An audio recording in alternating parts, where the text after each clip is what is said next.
Assalamualaikum warahmatullahi wabarakatuh. Apa kabar semuanya? Semoga senantiasa diberikan kesehatan ya, dan selalu semangat. Oke, hari ini kita akan mempelajari tentang desain penelitian. Pada pertemuan sebelumnya kita sudah bahas ya tentang pendekatan cross-seksional. Nah, hari ini akan kita bahas untuk desain penelitian baik yang deskriptif maupun yang analitik. Oke. Nah, secara umum desain penelitian itu akan dibedakan menjadi non eksperimen dan eksperimen. Sedangkan non eksperimen itu sendiri dibedakan menjadi deskriptif dan analitik. Sedangkan eksperimen ini nanti dibedakan menjadi pra eksperimen, true eksperimen, dan kuasi eksperimen. Untuk pendekatan deskriptif sendiri ini ada survei dan ada studi kasus ya. Nah, sekarang apa sih penelitian deskriptif itu? Ya. Penelitian deskriptif ini bertujuan mendeskripsikan atau memaparkan peristiwa-peristiwa urgent yang terjadi pada masa kini. Jadi di sini deskripsi ini dilakukan secara sistematik dan menekankan pada data faktual. Jadi kondisi di lapangan yang saat ini sedang terjadi. Nah, di sini yang mungkin perlu dicatat ya, digarisbawahi. Jadi penelitian deskriptif ini tidak mencoba menganalisis mengapa dan bagaimana fenomena terjadi. Sehingga di sini hipotesanya tidak diperlukan. Dan deskriptif ini biasanya kita menggunakan variabel itu adalah variabel tunggal. Ya. Jadi tidak perlu hipotesis. Nah, tadi disampaikan bahwa pendekatannya ada dua, jadi ada survei, ada studi kasus. Ya. Jadi survei ini dia menyediakan informasi yang berhubungan dengan prevalensi, distribusi, hubungan antar variabel dalam suatu populasi. Nah, ini contohnya ya pada masa sekarang ini ya, masa COVID-19 ya. Nah, misalnya penelitian yang menggunakan pendekatan survei ya. Kita cari masalah yang saat ini banyak terjadi itu masalah apa ya. Misalnya saat ini masalahnya itu adalah tentang belajar online atau belajar dari rumah ya. Kalau pendekatan survei ya, misalnya kita mau melihat gambaran bagaimana sih pembelajaran di rumah pada anak-anak SD misalnya ya. Nah, jadi di sana kita hanya melihat ya bagaimana pembelajaran di rumah pada siswa-siswa SD. Kita tidak usah menanyakan kenapa mereka harus belajar di rumah, kemudian pengaruhnya bagaimana ya. Kita hanya melihat bagaimana ya pelaksanaan mereka belajar di rumah pada siswa SD. Ya, jadi tidak perlu hipotesis. Hipotesis ini artinya misalnya ada hubungan atau ada pengaruh atau perbedaan antara variabel satu dengan yang satunya, tidak ada. Ya, jadi hanya benar-benar melihat kondisi real yang ada di lapangan. Sedangkan studi kasus ya, studi kasus ini adalah pengkajian satu unit penelitian. Nah, satu unit ini bukan hanya berlaku pada pasien ya, artinya satu unit itu bisa saja pada pasien, bisa pada keluarga, bisa pada kelompok, komunitas atau institusi ya. Jadi dia disebut sebagai satu unit ya. Nah, pada studi kasus ini harus diteliti seluruh variabel yang berhubungan dengan masalah penelitian. Nah, studi kasus yang kita lakukan itu saat kita misalnya berada di rumah sakit, membuat asuhan keperawatan ya, itu adalah contoh real dari penelitian yang sifatnya adalah dengan pendekatan studi kasus. Oke, sekarang yang analitik ya. Untuk analitik ini sendiri pendekatannya ada cross seksional, kemudian ada case control dan cohort. Sekarang apa sih bedanya penelitian analitik dengan deskriptif? Ya, jadi kalau deskriptif tadi dia hanya melihat fenomena ya data-data faktual yang ada di lapangan tanpa ada hipotesa, tanpa membandingkan, tanpa melihat pengaruh ya. Sedangkan analitik ya, ini sudah jelas membandingkan. Kalau membandingkan berarti minimal harus ada dua variabel. Membandingkan faktor resiko dan faktor efek. Faktor resiko itu nanti bisa disebut sebagai variabel independen dan faktor efek adalah variabel dependen. Ya. Di mana analisis antara faktor resiko dan faktor efek ini memungkinkan untuk dilakukan pengujian hipotesis. Ya. Nah, hipotesis tentu sudah tahu ya bahwa hipotesis itu merupakan jawaban sementara. Jadi jawaban sementara di mana nanti untuk kebenarannya itu masih harus dicari ya melalui penelitian. Jadi kebenaran secara empiris. Ya. Oke, sekarang untuk pendekatan cross seksional ya kemarin bahkan sudah dicari dengan contoh ya. Jadi cross seksional ini artinya penelitian mempelajari dinamika korelasi antara faktor resiko dan efek atau variabel independen dan dependen dengan cara pendekatan, observasi atau pengumpulan data sekaligus pada suatu saat, point time approach, sehingga tidak dilakukan follow up ya. Nah, kalau kita lihat gambar ini ya, nah, ini adalah skemanya. Ini adalah populasi, kemudian populasi ini nanti kan akan diambil sampel ya, diambil sampel. Nah, di sini di tahap awal ini kita tidak mengetahui sama sekali kondisi sampel ya, apakah nanti variabel dependen maupun independennya itu seperti apa. Kita sama sekali tidak mengetahui ya, sama sekali tidak mengetahui. Jadi kita akan mengetahui itu setelah kita lakukan pengumpulan data ya. Contoh, misalnya seorang peneliti ini mau meneliti tentang hubungan antara pemberian makanan tambahan ya, pemberian makanan tambahan oleh ibu dengan peningkatan berat badan balita ya. Nah, di sini ya dari awal kita tidak tahu bagaimana sih pola pemberian makan oleh ibu itu. Kita juga tidak tahu bagaimana sih kondisi berat badan anak balita itu ya. Kita benar-benar buta, tidak tahu sama sekali ya. Nah, ini misalnya ya, misal jadi ada satu kelompok ya, kalau pemberian makanan oleh ibu kemudian berat badan balita, berarti kelompoknya ini adalah pasangan. Jadi ada ibu dan ada balita ya. Nah, untuk mengukurnya ini faktor resikonya ini adalah variabel dependen ya. Berarti dependennya ini adalah pola pemberian makan oleh ibu. Efeknya adalah variabel dependen, yaitu berat badan balita ya. Nah, langkah pertama tentu kita tentukan populasi dan sampel. Nah, setelah sampel itu terpilih ya, kemudian kita bisa membagikan instrumen. Misalnya instrumen yang pola pemberian makan itu kita menggunakan kuesioner. Kemudian untuk berat badan balita ini kita menggunakan timbangan ya. Dikumpulkan ibu dan balita tadi, pasangan ibu dan balita.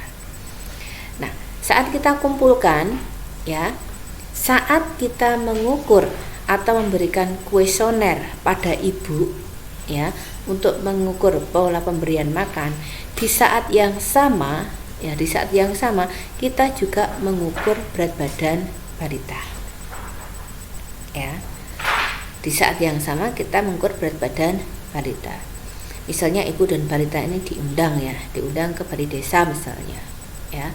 Misalnya yang mau diteliti itu ada 60 pasangan ibu dan balita ya, diundang ke balai desa. ternyata yang datang di balai desa itu ada 40 ibu, ada 40 balita, ya.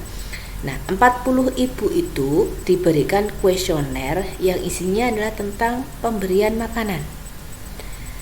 Kemudian yang 40 balita itu ditimbang berat badannya. Sehingga akhirnya nanti yang 40 ibu nanti datanya akan ketemu, 40 balita datanya juga akan ketemu, ya. Jadi pengambilan data pada ibu dan pada balita, pengambilan data pada pola pemberian makan dan data pada berat badan balita itu dilakukan secara bersama-sama. Sehingga saat ini datanya itu nanti ada, baru kita akan ketahui bagaimana pola pemberian makan ibu dan bagaimana dengan berat badan balita, ya. Dan selalu diingat, ya, bahwa penelitian itu selalu dihadapkan pada resiko kemungkinan. Jadi pasti ada yang sifatnya plus, ada yang sifatnya minus, ya tidak, ya. Jadi pasti nanti akan ditemukan pola pemberian yang makan yang baik dan pola pemberian makan yang enggak baik, ya. Ada juga berat badannya itu yang meningkat, ada juga berat badannya itu yang turun, ya. Itu adalah sebuah kemungkinan yang hampir pasti terjadi di sebuah penelitian, ya. Nah, makanya ini nanti baru kita ketahui setelah datanya itu kita kumpulkan. Tapi pada tahap awal kita tidak tahu sama sekali kondisi pada variabel independen dan pada variabel dependen. Nah, ternyata tadi kita kumpulkan di balai desa dari 60 orang, ternyata yang datang kok hanya 40 orang, 40 pasangan. Terus yang 20 bagaimana? Apa yang harus kita lakukan? Ya. Nah, yang 20 orang kita bisa datangi door to door, ya. Atau bisa lagi diundang lagi, ya. Tapi tentu saja kalau mengundang itu kan harus menyediakan snack atau bahkan mungkin menyediakan uang transport. Nah, itu harus dipertimbangkan, ya. Bisa door to door. Nah, jadi mungkin ada yang bertanya, loh, ini kan harus dalam satu waktu yang bersamaan, ya. Nah, ya, artinya dalam satu waktu bersamaan itu bukan saat mengumpulkan misalnya dia di balai desa, bukan. Tetapi satu waktu bersamaan itu artinya saat mengumpulkan data independen dan data dependen itu dilakukan secara bersama-sama. Jadi saat kita memberikan alat ukur untuk variabel independen, maka kita juga mengukur variabel dependen. Nah, seperti itu. Oke, ya. Semoga bisa diterima dengan baik, ya. Oke. Sekarang kita bicara tentang case control. Ya. Case itu artinya adalah kasus, kontrol artinya adalah pembanding. Ya. Nah, beda dengan cross seksional bahwa di awal tadi kita tidak tahu apa-apa sama sekali. Kalau case control ini, nah ya, kita mulainya itu dari populasi sampel, ya. Kita memulainya itu adalah pada variabel dependen. Ya, variabel dependen. Oke. Misalnya kita punya contoh hubungan antara pola pemberian makan ibu dengan malnutrisi pada balita, ya. Nah, jadi hampir sama dengan judul yang tadi, ya. Memang satu judul itu bisa dibuat berbagai pendekatan, ya, tidak masalah. Jadi misalnya hubungan antara pola pemberian makan oleh ibu dengan malnutrisi, ya. Nah, tolong perhatikan, ya. Jadi kalau pada case control ini kita mulainya itu adalah pada case terlebih dahulu. Nah, kalau malnutrisi berarti case-nya apa? Case-nya ini adalah kasus yang positif ya. Berarti yang mana? Yang malnutrisi ya. Nah, berarti di sini untuk sampelnya kita cari yang malnutrisi. Bagaimana cara kita mencari malnutrisi? Nah, ini harus diketahui terlebih dahulu. Nah, untuk mencari malnutrisi ini kita bisa melihat data sekunder ya. Jadi misalnya ada catatan dari bidan ya, bidan desa misalnya. Nah, bidan desa ini biasanya dia akan mempunyai catatan untuk kasus-kasus yang malnutrisi atau gizi buruk, atau misalnya menggunakan KMS itu di bawah garis merah ya. Nah, itu kita lihat. Nah, ya. Kemudian setelah itu kita cari variabel dependent yang kontrol atau pembanding. Kalau secara mudahnya, jika ini itu plus maka ini minus, berarti artinya sehat. Yang ini sakit, ini adalah sehat. Berarti kalau ini malnutrisi, berarti ini adalah balita yang normal ya. Nah, kalau yang kasus ini adalah malnutrisi, maka yang kontrol ini adalah balita yang normal, tidak malnutrisi. Nah, yang perlu diperhatikan di sini ya, untuk variabel kontrol ini dia ya karakteristiknya itu harus mendekati dengan karakteristik pada balita yang malnutrisi atau yang pada kasusnya. Karakteristik pada kontrol harus mendekati karakteristik pada kasus. Misalnya balita-balita malnutrisi itu berasal dari daerah pedesaan, maka pembandingnya juga balita-balita sehat yang ada di pedesaan. Misalnya untuk kasus malnutrisinya itu dia tidak memakai misalnya seperti suplai ini ya, kayak orang tua itu kan biasanya suka memberi semacam suplemen ya, suplemen penambah nafsu makan gitu ya. Nah, misalnya pada kasus ini tidak ada suplemen penambah nafsu makan, maka pada kontrol juga tidak boleh ya ada berita yang menggunakan suplemen penambah nafsu makan. Jika pada kasus misalnya pada golongan ekonomi menengah ke atas, maka pada kontrolnya juga pada golongan menengah ke atas ya. Jadi karakteristik pada kontrol itu harus mendekati karakteristik yang ada pada kasus ya. Nah, tadi sudah ditemukan kan ya data sekunder dari bidan desa malnutrisi, berarti kita cari balita yang malnutrisi dengan karakteristik yang hampir sama.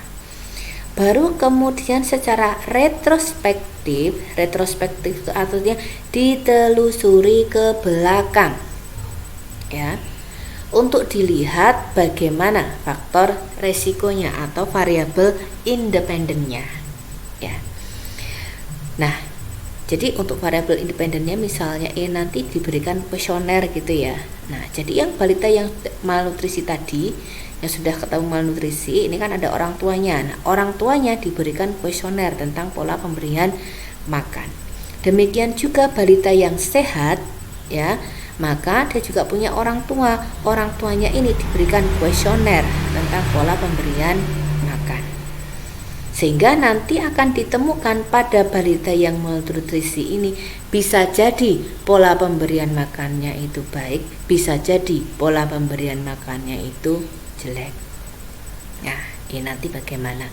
Kemudian pada balita yang sehat bisa jadi ada orang tua yang pola pemberian makannya itu bagus, ada juga orang tua yang pola pemberian makanannya itu nanti jelek. Untuk melihat korelasinya, dihubungkan antara kasus ini dengan yang ada pada efek. Seperti itu ya. Oke. Nah, ini tadi yang saya sampaikan, bahwa pemilihan kontrol harus didasarkan pada kesamaan karakteristik subjek pada kasus. Nah, sekarang yang kohort ya. Untuk penelitian kohort atau prospektif ya, Jadi penelitian ini digunakan untuk mempelajari dinamika korelasi antara faktor resiko dengan efek dengan arah prospektif atau ke depan.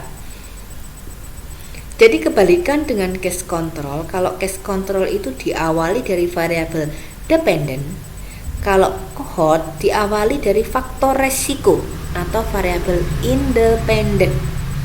Harus diidentifikasi terlebih dahulu, baru ditelusuri ke depan untuk bisa melihat efek. Nah, iya skemanya ya. Jadi kebalikan dari case control. Nah, cohort ini sama, kita tentukan populasi sampel ya. Nah, kita berangkatnya itu adalah pada faktor resiko. Misalnya penelitian apakah ibu yang anemia itu berpengaruh untuk bisa melahirkan bayi ya, untuk melahirkan bayi yang BBLR. Nah, pengaruh anemia ibu hamil terhadap BBLR. Ya. Nah, jadi di sini yang kita cari terlebih dahulu itu adalah faktor resiko atau variabel independen. Sehingga variabel independennya itu adalah ibu yang mengalami anemia. Ya. Kemudian untuk kontrol ya, kontrol itu adalah kebalikannya. Kalau ini adalah ibu yang mengalami anemia, variabel kelompok kontrolnya adalah ibu yang tidak mengalami anemia. Karakteristiknya harus serupa. Ya. Nah, bagaimana cara mengetahui ibu menderita anemia? Sama, bisa menggunakan data sekunder. Ya, bisa dilihat data pada bidan. Jadi dari ibu-ibu hamil yang sudah terdata itu, mana ibu hamil itu yang mengalami anemia? Mana ibu hamil yang tidak mengalami anemia, ya. Nah, atau kalau misalnya tidak ada data sekunder, dilakukan screening. Bagaimana dilakukan screening? Misalnya tercatat di satu desa ya, ada ibu hamil itu jumlahnya 50 misalnya. Ya sudah, 50 orang itu semuanya dicek HB-nya, ya. Cek HB-nya, nanti akan ketemu mana yang HB-nya itu kurang atau anemia, dan akan ketemu yang tidak anemia. Nah, itu nanti dibedakan ya. Jadi intinya di sini variabel independen itu harus diidentifikasi terlebih dahulu. Nah, kemudian kalau sudah tahu ibu yang anemia dan ibu yang tidak anemia, tadi kan terhadap BBLR. Nah, untuk BBLR berarti kan kita harus menunggu janinnya lahir ya. Kita ikuti terus ke depan ya, sampai kalau kehamilan itu berapa bulan? 9 bulan ya, 9 bulan 10 hari. 9 bulan 10 hari kemudian bayi ini akan lahir ya. Jadi diikuti ke depan. Bisa jadi pada ibu yang anemia ini, bisa jadi dia akan melahirkan BBLR, bisa jadi juga melahirkan bayi yang tidak BBLR. Sama ya, pada ibu yang tidak anemia, bisa jadi dia akan melahirkan BBLR dan bisa jadi melahirkan bayi yang tidak BBLR. Untuk mengetahui harus dibandingkan antara ya yang faktor resiko positif dan faktor resiko negatif, atau ibu yang anemia dan ibu yang tidak anemia ya. Nah, kelemahannya apa pada cohort ini? Karena dia sifatnya itu prospektif, waktunya itu relatif lama ya. Karena kita harus mengikuti terus ke depan ya. Contohnya mau melihat efek merokok misalnya, efek merokok terhadap kanker paru. Ya, padahal merokok untuk bisa jadi kanker paru itu waktunya mungkin bahkan 5 sampai 10 tahun sampai 15 tahun. Artinya penelitiannya sekarang bisa diobservasi, bisa dilihat hasilnya itu 5, 10 tahun, 15 tahun ke depan. Ya. Resikonya apa? Resikonya satu, itu di biaya. Ya, tentu semakin lama penelitian, biayanya juga akan semakin besar. 2. Ya. Bisa jadi respondennya itu nanti drop out. Ya, karena apa? Karena terlalu lama, ya. Bisa jadi mereka pindah rumah, ya. Bisa jadi mereka misalnya meninggal, ya. Nah, jadi penelitian cohort itu memang bagus sih ya, dia berasal dari faktor resiko baru kemudian dilihat efeknya, tetapi cuma waktunya itu nanti yang lama ya. Oke. Nah, oke ya, untuk penelitian eksperimen ya, nanti kita akan sambung di pertemuan berikutnya. Nah, sekarang kita akan buat kesimpulan ya, kesimpulan. Nah, tadi sudah kita pelajari antara pendekatan cross seksional, case control, dan cohort. Nah, kita bedakan antara ketiganya ini ya biar mudah ya. Pendekatannya kalau cross seksional tadi adalah point time approach. Artinya apa? Bersama-sama. Kalau case control pendekatannya adalah retrospektif, artinya ditelusuri ke belakang. Sedangkan cohort adalah prospektif, artinya diikuti terus ke depan. Kalau untuk cross seksional, apa yang perlu diidentifikasi terlebih dahulu? Ya, yang perlu diidentifikasi terlebih dahulu adalah sama-sama variabel independen dan dependen dicari, dikumpulkan datanya bersama-sama. Sedangkan untuk case control, pertama yang harus diidentifikasi itu adalah variabel dependen pada kasus ya. Sedangkan pada cohort itu adalah variabel independen pada resiko yang positif ya. Jadi case control dan cohort ini saling berkebalikan ya. Nah, kemudian untuk kelompok kontrol ya.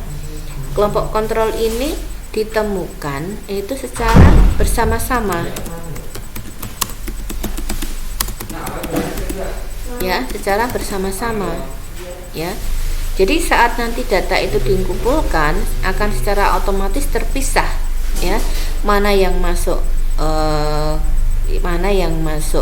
untuk faktor resiko plus, minus maupun efek plus maupun minus. Sedangkan kelompok kontrol pada retrospektif ya, itu adalah variabel dependen yang kontrol. Kontrol itu artinya yang sehat ya. Sedangkan yang kelompok kontrol pada cohort itu adalah variabel independen pada resiko yang negatif. Nah, seperti itu ya. Nah, jadi ini adalah perbedaannya. Ya, saya ulangi, cross seksional itu dicari antara pengumpulan data ya. Ini pertama diidentifikasi itu artinya pada pengumpulan data. Ya. Point time approach artinya baik variabel independen maupun dependen itu ditemukan secara bersama-sama. Sedangkan case control itu retrospektif, artinya dari variabel dependen ditemukan lebih dahulu baru ditelusuri ke belakang. Sedangkan cohort ya prospektif, artinya faktor resiko ini ditemukan dulu baru diikuti terus ke depan. Pertama diidentifikasi atau pada pengumpulan data. Jadi pengumpulan data pada variabel independen dan dependen itu dikumpulkan secara bersama-sama, itu pada cross seksional. Sedangkan pada case control, pertama tuh yang ditemukan adalah variabel dependen pada kasus terlebih dahulu. Sedangkan cohort yang harus ditemukan adalah pada variabel independen pada resiko yang positif. Sedangkan kelompok kontrol ya pada cross seksional ditemukan secara bersama-sama. Sedangkan yang case control, variable dependent, kontrolnya itu adalah yang sehat. Sedangkan pada cohort, variable independennya itu adalah pada faktor resiko yang negatif, ya. Oke. Ini nanti bisa dipelajari ya. Baik, ya. Saya kira itu dulu penjelasan tentang pendekatan penelitian ini ya, baik yang deskriptif maupun yang analitik. Untuk yang eksperimen kita lanjutkan pada pertemuan di depan. Terima kasih. Assalamualaikum warahmatullahi wabarakatuh.